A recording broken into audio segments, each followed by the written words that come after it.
윤석열 전 대통령의 당선을 조직적으로 도운 통일교 측은 이른바 투트랙으로 윤 전 대통령뿐 아니라 김건희 씨도 접촉하기로 했습니다. 그 다리는 건진법사 전성배 씨가 놨습니다. 첫 선물은 2022년 4월이었습니다. 윤영호 전 본부장은 경기도 가평에 있는 통일교가 운영하는 카페에서 전 씨를 만나 김 씨에게 전달해달라며 800만 원에 달하는 샤넬 가방을 줬습니다. 그러면서 UN 제5사무국 한국 유치 등 통일교 추진 사업을 지원해달라고 청탁했습니다. 몇 주 뒤 전 씨는 김 씨에게 통일교의 청탁 내용이 담긴 메시지를 보냈습니다. 두 번째 선물은 3개월 뒤에 건너갔습니다. 가격은 더 비싸졌습니다.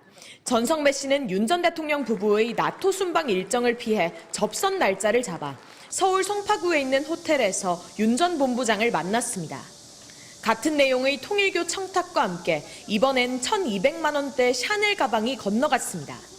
며칠이 지난 7월 14일 전 씨는 윤 전 본부장에게 김건희 씨가 곧 전화를 할 거라고 알렸고 다음 날 김 씨는 실제로 윤 전 본부장에게 전화를 걸었습니다.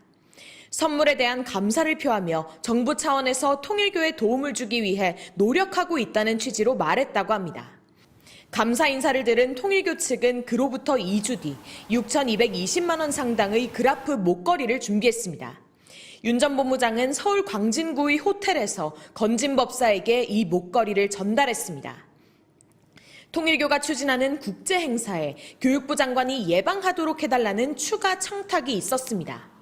사흘 뒤 전 씨는 여사님이 큰 선물이라고 놀라셨지만 별다른 말씀이 없다는 반응을 전했습니다.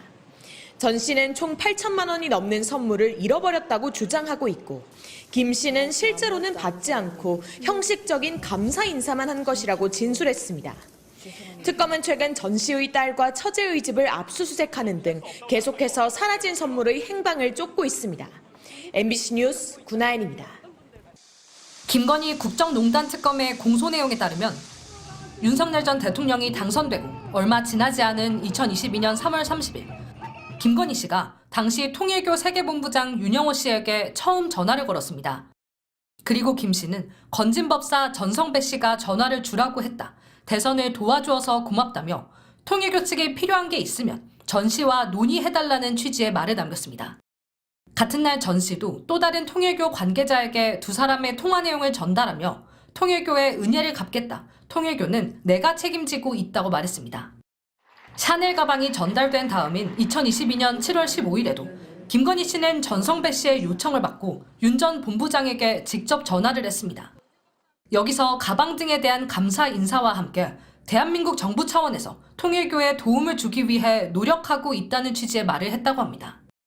윤 전 대통령 부부를 직접 접촉한 통일교 측이 전 씨의 영향력을 실감할 수밖에 없었고 건진법사의 전원이 김 씨의 실제 메시지일 가능성이 높다고 판단하고 계속 선물을 건넨 걸로 보입니다.